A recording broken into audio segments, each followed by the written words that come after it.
Here we are, folks, at Pickwick Dam on the Tennessee River below Pickwick Lake. Here in just a few minutes, we're going to meet up with legendary catfisherman Phil King and see what he can't teach us about pulling catfish out of the Tennessee River. Show us. First bait that comes. Look there. Got another one. Get him, Buster. That's a good eating fish. Yeah, he'll still cook it. They cooked us some. I had some friends of mine down. Well, Phil, tell us what you're doing here. First of all, got a little bait preparation. That's right. We got a skipjack or a river herring. That's what this is. A lot of people call them a lot of different things. But a skipjack, and I'll knock the scales off of him first. Now, what's that do? Well, when you're using this fillet, it just makes it have a little more movement in the water. We're fishing current today, so that bait will flutter and roll. Okay. Our rigs, when I show you them a little bit, you'll see what the chain swivel does, and that allows that bait to tumble and roll like a dead bait fish floating. Now, is that for sight? Because most people think a catfish is without, feeding with sight. So is it? Or catfish actually use their eyes more than people think? I think they do, and I think the number one misconception about catfish is everybody thinks they're always on the bottom and you got to leave your bait still. Okay. We'll be fishing a 2.5 mile an hour current today, and if they cooperate, we'll catch some fish with a moving bait. Okay. So, all right. And then we'll cut that up in different size pieces depending on what size fish you want to catch, and we'll place these on the hook, and then another fillet over there, and that's what I call a catfish sandwich. A catfish sandwich. Take this head off. That's an excellent bait for big catfish. Okay. This is eating size up to whatever size will bite that bait, but this is a bigger fish bait, or you can use the whole skipjack. Okay. To target the bigger fish, you're going to get less bites, but we'll do something like this. We'll scale him, fillet him off back, and get all that scent going out there. You can see the blood leaking out in the head. Got a lot of scent going out there, plus that's about a hand-sized bait. Sure. So take a pretty good-sized fish to swallow that. Now, how big are we talking to swallow that? Well, 07, I caught a 103-pounder. Of course, he didn't have any trouble, but a 10-pound fish can swallow that bait. Okay. So anything from 10 up can swallow it. And, small ones will come in here and start feeding on that backside there. Now, you've got a cooler full of these skipjack here. Where'd you come up with those at? We caught them right here below Pickwick Dam. Okay, how do you do that? We use sabiki rigs, ocean-type multiple hook rigs with a spoon on them. Okay. And we can catch up to 4 or 5 at a time. No kidding. If they're really hitting good. So you can also chunk this bait up in chunks, cross-section chunks. So a lot of different ways to prepare your bait. We don't have the leisure like you bass fishermen, crappie fishing, and just change colors, but we can manipulate our bait upsize, downsize, medium size. We can do all that. Sure. And I noticed you had a little chicken liver down there too. Is that the old faithful if this isn't working? Well, this is actually shad that we cut out in the spring. Okay.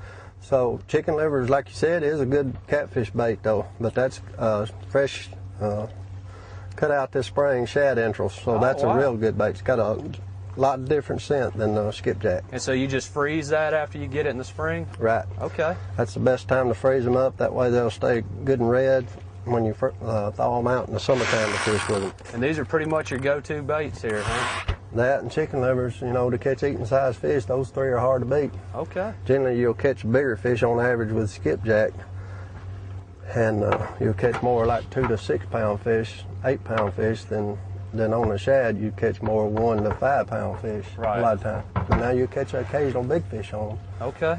There. So it just varies. You have to change your bait, manipulate your bait, like I said, and try to come up with something that the fish are doing that day. They may want a big bait. They're actively feeding. They may want the biggest thing you can drop in the water. Sure. Especially the 20 pound up. And the small fish, they'll hit any of those size baits. The smaller one. Ah, Buster done caught another one. We're getting behind, Rachel. Me. I'm behind. I've been behind, haven't I? We throwing that one in the cooler? Oh, did you not see it? No, I was looking at Tim reeling fish in about the time you showed it to me. Yeah. Phil, I see you moving it back and forth. What are you doing there? Just staying in contact with the bottom, making sure my sinker's not hung up. It's called bottom balancing, walking the bait back. I call it a controlled drift. Okay. I've slowed the boat speed down with the trolling motor, and we're just easing our bait down this edge of this river channel right here. Okay. We're fishing a mussel bed, so that's where they come to, you know, eat supper every evening. Now, what are they feeding on down there? The mussels themselves? The mussel shells. They're plucking the mussels out of the bottom and swallowing them whole, and they'll dissolve the meat and then pass the shell on out. No kidding. So now we're about midway through this barge. Is the bites usually come as the engine gets even or past us? Feel that vibration now? That's usually, I think, I just got a small bite right then. That's what moves them on out of the river, away from that engine there. He's trying to get away from that noise, and maybe he thinks it's his last meal. I don't know, but a lot of times it'll produce a bite when they come by or approaching you. Well, There's one back there. Another hook up in the back here.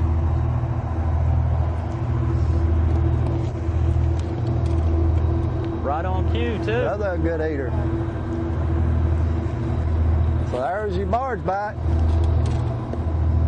Got a 3-pound blue cat. There, we got one over here. You got him? Yep. Who's got who, Rachel?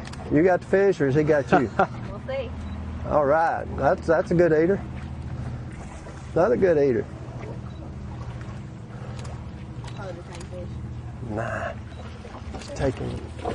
Get him right here by the line. Got that bright red shirt on. That'll make a great photo. There you go. Woo. Well, we spent a little time on the mussel bed and we caught a mess of fish for dinner, but Phil wanted to move downriver because he felt like we could get on some bigger fish. He's got a special hole down there, about 50 foot of water. The technique that he uses this time of year is called a mashed minnow. And he said these minnows are only around for these few months in the summer, and the fish really feed good on them. And when he told us we were going to go downriver for a bigger fish, he wasn't joking. These are right down through there. There he is, Buster's got him one. Is that a heavyweight? That's his nickname. It's decent fish. Well, he's coming back up toward the dam. I'd say he might be a little better than that. Better than what I think. Yeah, I think so. We're going to leave the net on this one. I'm at 72.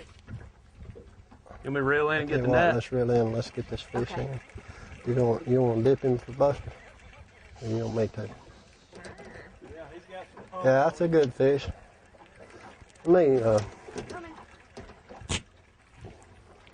Buster, try to bring him around to the right side, please.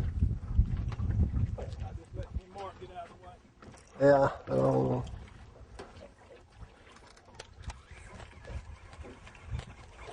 I'm just going to try to not landmark her little fishing hole there with all the,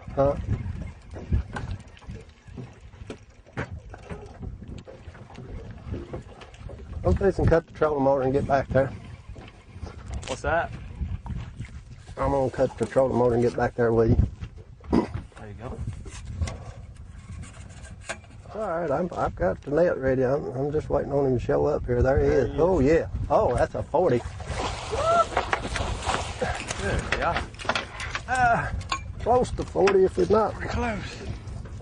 Good night. Dang, and I just sent the small one to Facebook. Good God, look at that. What you think? There, where's the needle nose? I got to Where'd get. you put my camera? I'll read him for you. I'll just drop him down. Let's see what he weighs. See if I got big-eyed. Before he whips us both. He's doing a pretty good job. 40 even. Good. Exactly 40. Yep.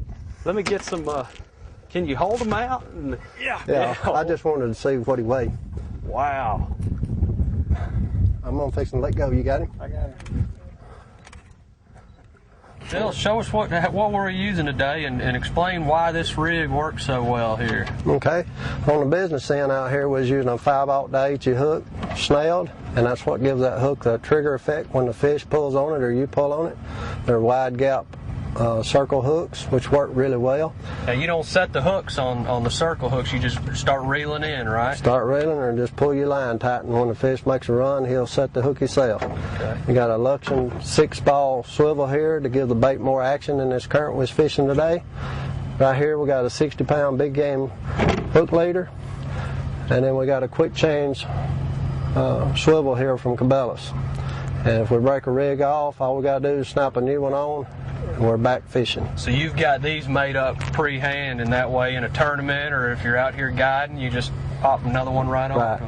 And then we was using a 3-foot lead leader, using a 3-ounce sinker with a 30-pound leader. If a big fish like that pulls you down and some structure, you can break this free and you can still get your fish in. Okay. Up here we got 80-pound test spider wire. Coming down to the reel, we got a 6500 line counter reel, Abu. We got a Signature Series rod with the rod shop in Kansas City. This is the number 1, makes it a number 2 and a number 3. Really sensitive rod. You want a graphite IM7 with a through blank where you can feel, and that way you can feel that fish when he first inhales the bait. Right. Now, what size fish can you handle on this setup here? I've caught fish up to 50 pound on this number 1 rig, and I caught a 103 pounder on the number 3 rod, which has a lot more backbone to it. It's more like a musky rod. Okay. So we caught the 103 pounder using an 18-ounce sinker and hand-sized bait. So okay. You got them for the 3 different variances in current. We fish light current, this is number 1, medium current, a number 2, and the heavy stuff, the number 3 rod. Okay. Well, Phil, we sure appreciate you bringing us out here today. Yeah, We've had a blast. It's been great.